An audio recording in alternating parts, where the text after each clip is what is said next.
Welcome to the go-to podcast for moms who want to clean up their lifestyle and get control of their health. Do you ever wish your day wasn't dictated by your chronic illness? Are you tired of being tired all the time? Or is pain holding you back from enjoying your time with your family? Would you like to manage your symptoms holistically, but you just don't know where to begin?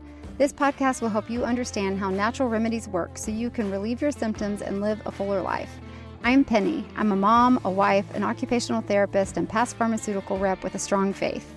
For 25 years, I battled through debilitating Crohn's disease. I took all the medicine and did all the surgeries that stole so much of my time with my family that never truly healed me. I was tired of feeling bad all the time, missing out on my kids' activities, and spending my life in doctor's appointments. I finally realized if I was going to get healthy, I needed to open my stubborn eyes to alternative solutions. I embraced a new lifestyle that actually made sense physically, spiritually, and emotionally. I researched how perfectly our bodies work with plants and found solutions that made my health less of a burden to my family and aligned so beautifully with my faith and my medical training. If you are ready to reclaim your life with holistic options that are inexpensive, easy to implement as a busy mom, and provide relief that lasts, this is the podcast for you. Welcome back. Podcast number 3. Are your GI or stomach symptoms actually caused by a Candida yeast overgrowth? And how you can heal your gut naturally. Hello, it is so much fun settling in here. My son is my wonderful podcast producer, which he might be regretting it now, but he is doing so much better than I would be. We are still learning the tricks of the mic and the sound and the entire rhythm of putting a podcast together. There is so much more to it than I ever dreamed, nor did I want to know, but it is always fun to learn new things, and learning them together has been a lot of fun. He can never leave me. So bear with us. We hope to have this mastered by October, when we plan to blow it up with a big Becoming Natural launch event. I do think it's time to take the focus away from the more traumatic history for a bit, as my parents told me they had to stop listening already. I'm only on my 3rd podcast, and they're already trying to leave me. My mom said it was just too hard to listen. Of course, that made me sad, but we all went through our own grief and stress over those last months when it got really bad before it got really great. While I struggled for many years up to that point, when I did get septic, it was really, really bad. So while I was the patient, I know it was incredibly hard on my family to watch me endure so much, exhausting for them to sit in my hospital room for weeks on end and give up their lives to be with me and my family. Driving back and forth from Houston to Oklahoma, my parents and in-laws sacrificed so much for us, and my friends did probably way more than I even know about, and they did so much for us. It truly took a village to get us through that time, as my husband had to actually work at some point, and when I was in the hospital from May through July, and juggle the kids and go to the hospital and see me and allow himself some time to himself, possibly eat. It was tough. It was tough for everyone. Between me and my new podcast friends that you are, I still believe that my husband and my parents and my sister and my in-laws should truly go to maybe a little bit of therapy. While I dealt with physical pain, they dealt with so much more. They dealt with all the things, and I sat in the bed and focused on healing. I have always said it is easier to be the patient than to be the caregiver. Alas, today I am going to go way back in time. Lucky for me, as I recognized my health was declining more rapidly after my 3rd pregnancy, I started to keep a private blog as a kind of health record, just for me, and maybe even for my kids, should they ever have to deal with anything I was going through. I am so grateful I did it, as it has helped me immensely with the details for this podcast, for the chapter I wrote, and the book that I am writing, details I never would have remembered. Because I used to say I only wanted to remember the good parts of my healing and the miracles. Now that I am more balanced post-therapy, it's strangely really good to be reminded how bad it was, to know exactly how far I've come, to know the miracles, to see the growth, to understand, and to truly know how empowering it is that if I can do that, then I can do this. It has made me fearless. I always favor challenges as growth, and it is my leading verse in my chapter of the anthology that we have released. 2 Corinthians 12, 9-10 is my favorite verse, and the verse that I have come to live by. But he said to me, "My grace is sufficient for you, for my power is made perfect in weakness. Therefore, I will boast all the more gladly about my weaknesses, so that Christ's power may rest on me. That is why, for Christ's sake, I delight in my weaknesses, in my insults, in my hardships, in persecutions, in difficulties. For when I am weak, then I am strong. This is so touching to me because so many people would say, Penny, you're so strong. And as much as they wanted to be kind and they had their heart in the right place, I absolutely hated hearing it because I didn't want to be strong and I was not strong. So the power or the strength that they saw in me was not my own. I had absolutely nothing. The strength that they saw in me was my faith in my God, and He was literally sustaining my entire family as well. So that verse, I hope that my kids will always remember in hardships and persecutions and difficulties that Christ's power is resting on them, and to always lean into your faith whenever you have a challenge in your life. So, okie dokie, time travel. I had a brief hiccup as I was considered high risk for the first time in my third pregnancy during 2009. I was incredibly blessed to have 3 uneventful and truly healthy pregnancies despite having Crohn's disease. The details are a little fuzzy for me, but I was ultimately given the go-ahead after my rheumatologist said I had to wait for about a year for my thyroid to cooperate before I could get pregnant with my sweet little caboose. I was not happy about having to wait, but given the results of who he is and who his friends are, I know that God knew the perfect time for him to be born. His timing was always perfect, despite my pouting or trying to control things. I truthfully can't remember exactly why I was high risk at the time, outside of the fact that I had a specific antibody that I was told I could have had all along with all 3 pregnancies and I just wasn't tested for it, or it could have just appeared. Regardless, if that antibody had passed into my womb, I would lose my baby. There was nothing I could do if it happened, so instead of spending my time worrying about it, since that wouldn't help any of us, I just ignored it. I dealt with that risk the same way I probably dealt with a lot of my illness, or really most hard things in my life, which would not be the healthiest way, but I just didn't acknowledge it at all to myself or to anyone outside of that monthly visit. When I was first pregnant with my number 3, the husband of a sweet friend from high school was diagnosed with cancer. She kept an amazing blog about their experience and his healing that I kept up with regularly. His doctors put him on the Candida, or Candida is what I really think it is, but everybody says Candida. But his doctors put him on this Candida diet while he was taking chemotherapy because they said people respond better to chemotherapy when they eat this way. I had never heard of it before, but as she spelled out what he wasn't allowed to eat, I thought it quite interesting that most of the things were items that were hurting me so terribly since I had been pregnant. I went to the ER, in fact, in my first weeks of my third pregnancy because the pain was so bad. I thought I might be having an ectopic pregnancy. I did a little research on the Candida diet, and with renewed hope, I started really believing that I might have found an answer to many of my symptoms. Candida yeast overgrowth. The possible causes of the overgrowth include long-term antibiotic use, check. Autoimmune disease, check. High doses of steroids, check. Having a parasite, check.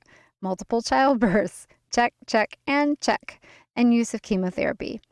I had 5 out of 6 of the potential causes. As for the symptoms, one website quoted a possible overgrowth if you had 18 or more symptoms. I stopped counting at 22.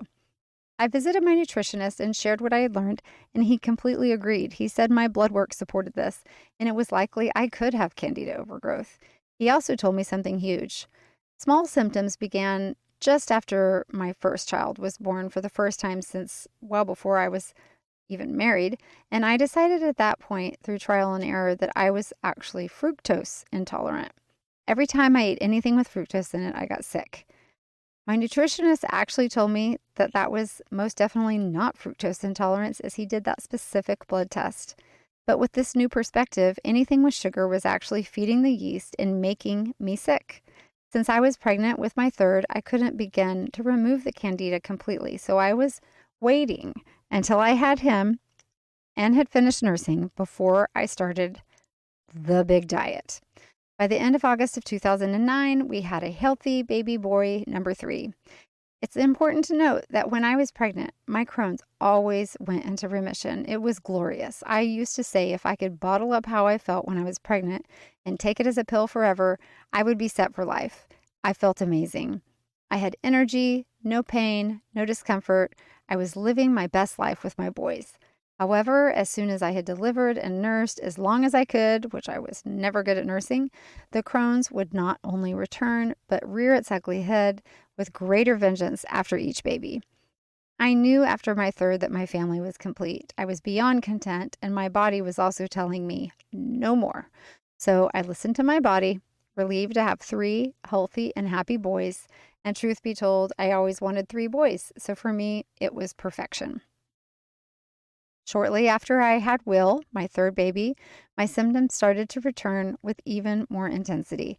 I was getting discouraged really, really fast. I developed terrible joint pain, muscle pain, to the point that I was on chronic, high doses of painkillers. I was so frustrated, and I certainly didn't feel like a young new mom. My rheumatologist told me, "I am so sorry, but you might be on pain meds for the rest of your life." This absolutely horrified me. A very dear friend of mine was a super health nut and told me, "Penny, you know, I have eaten everything in the world that tastes like cardboard." And she really had. "But you need to do the Candida yeast diet. It will change your life, and I will connect you with someone who can help you through it." I had so many symptoms, and this was exactly what I had learned about through my friend's blog. I felt like the Lord was completely pointing me in the right direction. In fact, I took the pre-test to see the likelihood that I had yeast overgrowth, and my score was off the charts before I ever finished the test. I have tried many times since 2009 to locate the company responsible for the workbook I have to no avail. It was white labeled, and calls, emails, and internet searches went unanswered over several years. So I'm working on pulling all that information together in my own way to share with you. Hopefully, potentially a part 2 of this episode. I might just pull something together with my own opinions, experiences sprinkled in, some recipes. I've kept this information for 15 years. It is good stuff. So some things that might make you higher risk for having a Candida yeast overgrowth. Number 1, history of taking tetracycline or broad-spectrum antibiotics. Number 2, persistent yeast infections. Number 3, history of cortisone drugs for more than 2 weeks at a time. 4, do you crave sugar? 5, do you crave breads? The major symptoms I identified with was lethargy, poor memory, inability to make decisions, muscle aches, abdominal pain, constipation or diarrhea, bloating, belching, gas, anxiety, cold hands or feet, shaking, or irritable when hungry. Some minor symptoms I identified with: inability to concentrate, feeling of my head swelling and pressure above my ears, indigestion or heartburn, food sensitivity or intolerances, burning or tearing of my eyes, numbness or tingling. If you haven't read or heard of Casey Means's new book, Good Energy, I'm interjecting this in here. I highly recommend this book. As a very successful surgeon, she acknowledged that in medical school, the body was broken down into specialties. And the more specialized you got, the smaller part of the body you worked on, I guess. But highly specialized focuses on specific body parts or specialty roles, when in essence, the whole body works together. Symptoms are usually symptoms related to a larger issue that the entire body is working through. I will link that book up in the show notes. It's a must read. But she points out that all of the above crazy symptoms that many people battle, they could all actually be related to one common greater issue. It is not how we have been taught to think, and while it makes perfect sense, it goes against the entire medical model of find the symptom and treat it. Rather, you should find the root cause, and the symptoms will disappear when you treat the root. Not a new model, but new indeed for those in the United States medical school system that hammers in find the symptom and treat it into our heads, which, as a side note, is how we end up on a different med for each symptom, and many of those meds can cause more side effects, and then we end up in the never-ending cycle of pharma madness. But if we were to treat the root cause, none of that craziness happens. In January of 2010, I went to my rheumatologist appointment. He was always so kind, and I know that room after room he was dealing with patients like me or worse, in pain, hurting, broken, desperate for solutions. I had so much pain. But he looked me right in the eyes and said, Penny, I am so sorry. These are just the cards that you have been dealt with autoimmune disease. You just might have to be on Vicodin for the rest of your life. In that appointment, he had taken my blood, he had weighed me, and while providing me with loads of Vicodin for the rest of my new lifestyle, also provided my day one objective baseline and motivation to launch the Candida diet for the first time. Will was 4 months old. I had my blood results. I had my weight. The next day, I started. So what is Candida or Candida? It's an overgrowth or an overinfestation of yeast in the body. It invades the brain and every tissue of the body and can be completely debilitating. It is a living organism, and it grows and lives on what you eat. It makes your body have cravings, and it is incredibly difficult to get rid of. Yeast cells alone are on our skin, in our intestines. A normal body can keep the number of yeast cells under control. However, poor nutrition, such as high sugar or bad diets or impaired immune system, weakens the ability for the body to fight off the yeast. Stress and environmental pollutants can also play a role in reducing the body's ability to fight off that candida. 2 personal notes. First, when I was in high school, my dermatologist put me on long-term, low-dose tetracycline to prevent breakouts on my face. I did not have acne. I did have occasional breakouts here and there, but it is listed as the first cause of candida. To this day, I will not take my kids to a dermatologist for skincare because I firmly believe that my first symptoms started in high school while taking tetracycline. See the very first question on the Candida quiz. Have you ever taken a tetracycline? Within just a few months in high school, I had my first yeast infection. I got really puffy. Just imagine, like yeast does to bread. I was puffy and for no reason. I was an athlete. I played tennis 7 days a week. And I wasn't just gaining weight. I just was really puffy. I still hate looking at pictures of me from high school. I had no idea the storm that was building in my body. If only I knew then. And it was the first time I remember asking my parents for something for my stomach because it burned. I took an antacid for heartburn. In the 90s, I knew nothing of probiotics to counter the antibiotics, nor did we understand the risk associated with the overuse of antibiotics. In fact, I had never even heard of a probiotic. I had no idea that these 3 major symptoms were related or that they were actually even symptoms at all. I gained weight and I had no idea why. I had a yeast infection and I had no idea why. I had heartburn and I had no idea why. Now, if I hear anyone say anything close to the above, my instinct is to tell them, you need to check out Candida. The Mitchell Medical Group online states, Candida is an overgrowth of yeast that affects millions of people, many of whom are unaware of the cause of their symptoms. In fact, it is estimated that 1 in 3 people suffer from yeast overgrowth in Candida. That is a whole lot of people. My second aha was after I was married. My doctor gave me a diflucan for a yeast infection. Diflucan is an oral med for yeast infections / antifungal, released as a pill in 1990. It knocked me off my feet.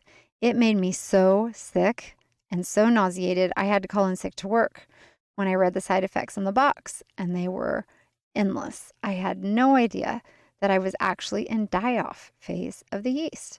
When the yeast dies, it causes all the symptoms on the box. But what I know now is that those side effects were actually good, as it was killing the yeast in my body. However, the yeast that managed to survive the die-off become superpowered yeast, and they were more difficult to kill as they become more drug resistant. As I mentioned before, the symptoms of yeast overgrowth are endless, and it is suspected that over 85% of the population actually has a yeast overgrowth. And it is so often overlooked or misdiagnosed by focusing on a symptom versus on the larger problem. We're the first generation of Americans that have been raised on antibiotics, even more specifically, the tetracyclines, as a quick and easy treatment before we understood the long-term effects of overuse. I do know my GI regularly tested me for Candida before I knew what it even was. His reason? My tongue was white. A white tongue apparently indicates yeast. He was such an incredible doctor. The blood tests are not reliable and they never turned up positive, but he was certainly onto something well before his time. I only wish we figured it out then, because after that, I had 10 more years of multiplying yeast in my body that really ravaged my health.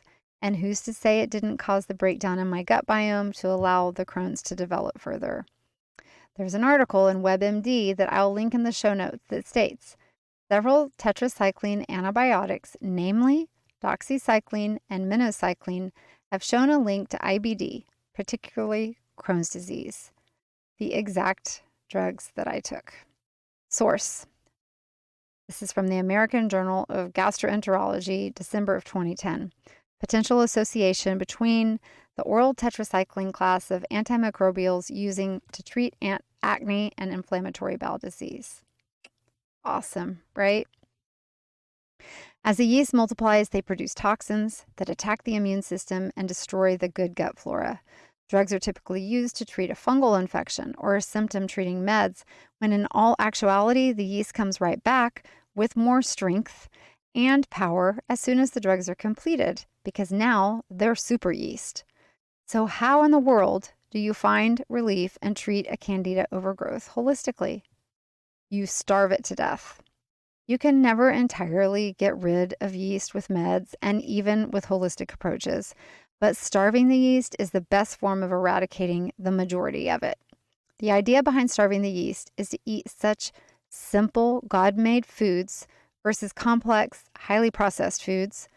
Simple food is the easiest for your body to break down, and by eating simple food, no sugar to feed the yeast, you starve the yeast and allow all the little ATPs, my biology friends, energy in our body. If you're not into biology, ATPs are the little energies that we need in our body to take care of ourselves. So all these little ATPs go to where they need to go to heal all the symptoms that we've discussed above. We use so many of our little ATPs to break down our highly processed diets. This allows them to free up from digestion priorities of our highly processed foods, and they're free to go heal what needs to be healed in the rest of our bodies. By relieving them of their digestion responsibilities, they go to the rest of the body, providing healing everywhere you need it. You don't take any meds. You can't have ibuprofen. You can't have anything that will potentially push things into the liver. The goal is to kill off the yeast, detox the cells into the bloodstream, and send it to the liver to do its thing. I have never had more respect for my liver than I did during this diet, ever. Phase 1 of this diet is called the die-off phase because I was 35 when I figured all of this out. I know it started when I was a teen. Even my nutritionist said I was the worst case that she had ever seen. My mom had to fly down to take care of my kids because I lived in the bathroom. For the record, when yeast dies, it is as orange as an orange peel. Any drainage from all orifices is bright orange. I puked orange. I pooped orange. I sweated orange. I blew my nose orange. As gross as all of that sounds, it meant it was doing the right thing. After day 1 of simply eating a very restricted diet of lean protein and vegetables only, P.S. You have to focus on what you can eat and not on what you can't, or you will never make it. There is no sugar, even from fruit, no seasonings with the unidentifiable, quote, natural flavors, no alcohol or fermented anything, no dressings, no milk for salad, no sugar in your dressings or any of your seasonings, no vegetables like carrots that turn to sugars. With complete transparency, the first time I did this was absolutely brutal. The lack of what I called good food combined with the radical 20-year-plus die-off made me depressed. It messed with my brain. It messed with everything in my body. My emotions were all over the board. And as the article mentioned, the yeast takes over your body. It gets into every single one of your cells. It gets into your brain. It deeply affects you. My mom and we still refer to it as my exorcism. I am not kidding. I had a violent die-off. Most people I've spoken to did not experience it to this degree. So please don't let me scare you off, because it was years of me being into this where the yeast had truly taken over my body. because this is one of the best things you can do for your body. I think everybody should do it. Day 1, I was feeling a little puny and questioning, should I call my mom? By day 2, I was nauseous and I was definitely calling my mom. The reason is this. Not only did I have a newborn, but I was sick with Crohn's, but I was also what you would call herxing, or the Herxheimer effect. Herxing is understood to be caused by toxins from bacteria that are killed off during treatment. The bacteria is dying off and releasing the toxins, which can cause the body to have inflammatory response that are flu-like symptoms. Fever and chills, nausea, vomiting, headache, low blood pressure, hyperventilation. You can have a high heart rate, getting flushed, all the things.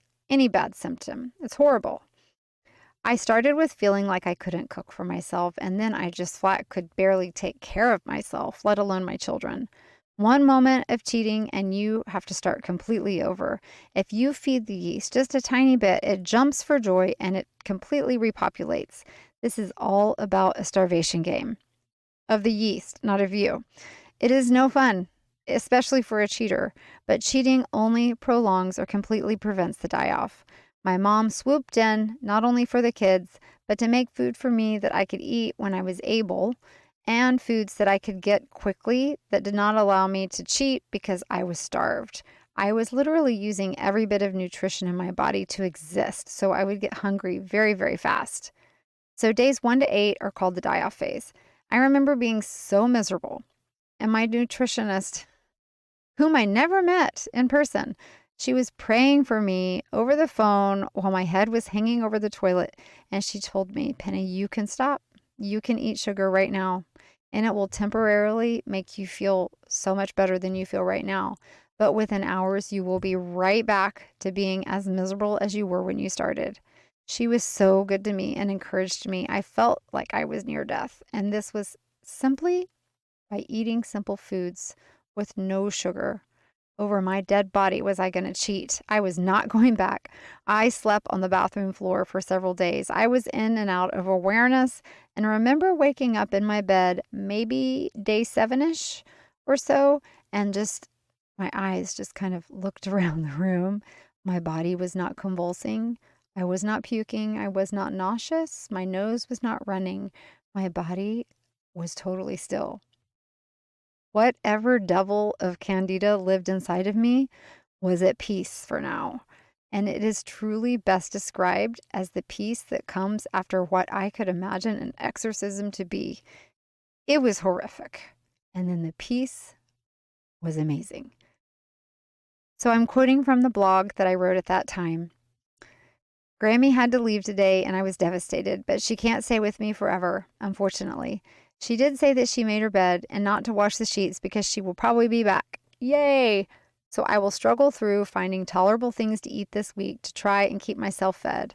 4 p.m. becomes my witching hour as I start to get weak and nauseated and the cycle begins for the evening. It is not fun. However, I had to quit my pain meds to be on the diet. Would you believe that every day my joints feel better and better without any medication? And for the last couple years, my mom has told me something was wrong with me, my brain. I am always in a fog, and my mom says I can't make decisions. As it turns out, that is a symptom of the yeast. My head is clearer today than it has been in years. Every day I notice an improvement in my symptoms, and even in things I did not know were symptoms. For me and for my family, who was starting to be more and more affected by my poor health, this is a complete miracle. The doctors told me over and over again that all these symptoms were a part of having an autoimmune disease like Crohn's, and basically I would have to live with it. They helped me by covering up the pain with medicine and pain pills, and I just refuse to live like that. I want to be healthy. I want to be able to exercise again. I like to play with my kids without fighting back pain, and I don't want to take 100 pills every day. I was determined never to take those pills as my lifestyle. I was going to be a normal mom. So day 9 to 10 is the detoxification phase. This is when the liquid diet gives your body one more big burst of healing, allowing all those little ATP energies to rush all over your body to what needs to be healed. Honestly, this liquid diet, which sounds like you might starve, was incredibly refreshing because your body is not breaking down any food anymore. You've eaten such simple food. This is refreshing and you are healing so much over these few days. It allows your liver and your kidneys and your blood supply to take the grody toxins that it's pulled out of all your cells from your organs and process them through your liver and through your kidneys and out the body. Your body needs rest in this stage. It is working very, very hard to detox and heal. Listen to your body. Rest, rest, rest. Phase 3 usually begins on day 12, and you get to start adding foods back in, starting with just a sweet potato. It has a low glycemic index, and you must listen to your body. If your body has even a negative reaction, an itch, a headache, a stomach ache, you still have a significant amount of active yeast in your body. So you return back to phase 1, eating again for 5 days in phase 1. And the cycle continues until you have no negative responses for 7 days. Phase 4 typically starts at day 22. Days 22 to 25 are pretty free, but don't get too cocky because day 26 to 27, we go back to phase 1 for more kick in the butt. And the low glycemic foods back in for days 28 to 30. And if you have 0 negative responses, you're cleared. If you have anything negative, you return to phase 1. And do not get discouraged if you have to return to phase 1 multiple times. I did. I think I ended up doing this for 45 days the first time I did it, and I probably should have done it longer. I was just over it. And full transparency, this exorcism was brutal. My nutritionist said that she and her family did it once a year, which is a great idea and motivation for me to hop on it right now. The next time I did it, it was nothing close to as brutal as far as my detox, and I had figured out what I could and couldn't eat and focused on eating to live versus living to eat. It was major mindset shift. I am getting ready to do it again, in fact, as I have noticed an increase in my sinus pressure and my brain fog and some anxious feelings. So I'm going to climb back on it for 30 days. The results, first and foremost, my family is always incredibly supportive of me and the crazy things that I do to detox or work to heal my body. They always say, "This is good for you, honey," but I don't need to do that. But when my husband witnessed the healing that took place and the violent reaction I had to eating simple foods, he was all in. He waited until I could function and he climbed on the wagon. It was so much more fun to do it with someone for sure. Accountability is key. He had chronic allergies, and for about 2 to 3 days, he said he felt like his head was a balloon and had a lot of sinus drainage, and then he was done. Nothing close to my reaction. So please don't be scared because of what I endured. Final points. Our bodies are truly fearfully and wonderfully made. Psalms 139:14-16 says, "I praise you because I am fearfully and wonderfully made. Your works are wonderful. I know that full well. My frame was not hidden from you when I was made in the secret place, when I was woven together in the depths of the earth."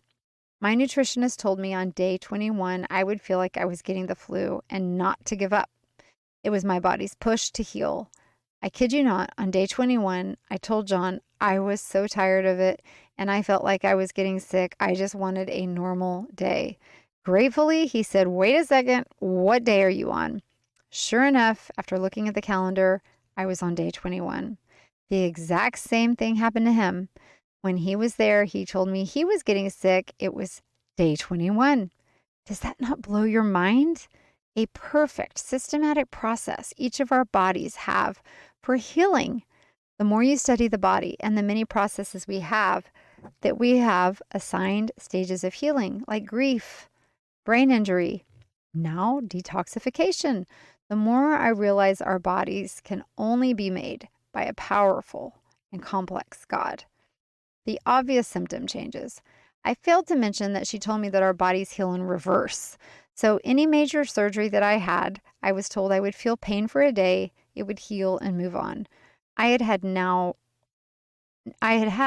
now obvious, unnecessary hysterectomy, blamed it on excruciating pain in my abdomen that was not resolved with the surgery, but ultimately resolved with the yeast diet.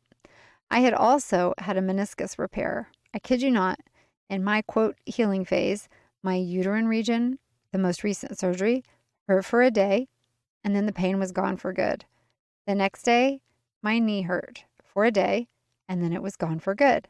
I did heal in reverse, and it was nothing short of a miracle that there is a perfect equation for how our bodies heal. That still blows my mind. I don't understand the reverse piece, but I am sure it has something to do with our body prioritizing our needs. But think about the fact that these surgeries were months out from my diet. And because of the highly processed foods in our American diet, I still had not fully healed from those surgeries until I did this diet. It was befuddling. I had no more bloating, stomach pain, gas, burping, cramping. The gut issues go on and on. I had a strange itch on the top of my left foot. Who would tell a doctor about that? But it drove me crazy. That disappeared. But my favorite story of all happened one day when I was sitting at my desk. My mom, which moms tell you all the truths, right? She had been telling me for months that I was not myself. I wasn't making decisions. I wasn't quick on my feet. My response was, hello, I had 3 boys, 5 and under, and I had a newborn baby, and I was absolutely exhausted on top of being sick. And she said, nope, this is different. And I had nothing for her. I knew what she was saying. I felt it, but I couldn't give her a better reason. I was just tired all the time. As I sat at my desk that day, I was overcome with a tingling in my feet. The tingle slowly went up my feet, up my legs, to my stomach, then to my chest, then to my neck, then my face, and out the top of my head with one big, huge tingle. This took maybe a minute or 2 in total. The best way I can explain it was like the Claritin commercial where her head becomes clear and you see the screen go clear. The minute the tingling went out the top of my head, I was clear as a bell. I immediately felt like a taskmaster, like I could make a list and complete it. No more sluggishness or fogginess. I sat there for a moment alone thinking, what in the world just happened to me? It was very real and very palpable. I am fully convinced that that was the healing of the brain fog, the lack of decision making and slowness to react that my mom was seeing. It literally went up my body and out my head, and my brain was crystal clear. It was truly miraculous. This diet is usually a favorite in my conversation with others, as I think so many people are in my shoes, and no one has ever told them that potentially a handful of their symptoms could be related and treated outside of pills and also related to their food or to past medications or antibiotic use. Please let me reiterate here. You do not have to have Crohn's disease to have yeast overgrowth. The symptoms may resemble IBS, Crohn's, colitis, anything, migraines. If you have been on any antibiotic for any extent of time, even as a young child or a baby, this would be my first go-to. It is just so common, and I fully believe that we can help ourselves so much by following this 30-day plan to eliminate or kill off the yeast in our body. I am going to work on putting something together for more information with my favorite recipes, my products, fair warnings, and tips. I cannot encourage this more, even for those who think that they're healthy. We are exposed to so many toxins that our body can address and remove if we simply give them the time and the proper diet to allow our miraculous body to do what it knows how to do best. It knows how to heal. It was created to heal. I will let you digest this, no pun intended, as I think looking at the whole body of symptoms is overlooked more than not. Most people go in for a complaint and doctors focus on one or more symptoms, and then the meds end up helping for a minute before the symptoms all return, thus increasing the doses of meds, and you end up in this vicious cycle of pain, frustration, possibly meds that are never going to ultimately heal what's going on with your body. I know. I've been there over and over and over again. And in the doctor's defense, they don't always know the questions to ask. If they haven't been in your shoes before, how could they know that you have an itch that won't go away on the top of your foot? Or better yet, if they were told that, what did they do with that? I had some of the most random symptoms, and symptoms that I would never have reported to a doctor or thought to go see a doctor for, that completely disappeared after this diet. You must advocate for yourself. Do not take no for an answer, or it's in your head, or you're a hypochondriac. Gratefully, I never heard those words, but I know many who have. Fighting for your health or for the health of a loved one is one of the most important things that you can do. So here you are, like going back in time with Scrooge. This was Penny in 2011. This diet literally changed my life, not only because it made me feel better, it relieved so many of my horrible symptoms, and I was so desperate to get rid of, but it opened my eyes to the incredible power of food. I posted Anne Wigmore's quote on my fridge for years. The food that you eat can either be the safest and most powerful form of medicine or the slowest form of poison. Have a great day. I hope you enjoyed today's episode. If so, would you take 30 seconds and share it with a friend who might need to hear it? I didn't have anyone who went before me when I was so sick that I could ask all of the questions of. To be able to help even one person would mean the world to me. If you liked what you heard, would you please leave a quick review on Apple Podcasts? It helps me help someone else, and reviews are the best way to do that. Thank you so much for your support, and I'll meet you back here for another episode next week. If you're interested in checking out our anthology devotional, look for More Than Enough, The Silent Struggle of a Woman's Identity at your favorite bookseller.